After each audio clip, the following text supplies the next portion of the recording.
शान्तिकरीं ब्रह्माणि ब्रह्मणप्रियां सर्वलोकनमस्यां च प्रणमामि सदां शिवां। हरं पापं हरं क्लेशं हरं रोगं हराशुभं हरशोकं हरक्षोभं हरमोरं हरप्रिये।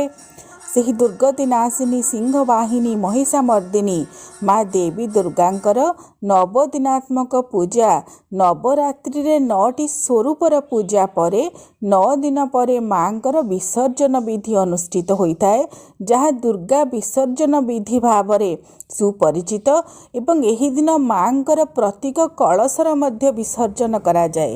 ତେବେ ଘଟ ସ୍ଥାପନା ଠାରୁ ଆରମ୍ଭ କରି ଘଟ ବିସର୍ଜନ ପର୍ଯ୍ୟନ୍ତ ମାଙ୍କର ବିଭିନ୍ନ ସ୍ୱରୂପକୁ ଆବାହନ କରାଯାଇ ଘଟ ମାଧ୍ୟମରେ ପୂଜା କରାଯାଏ।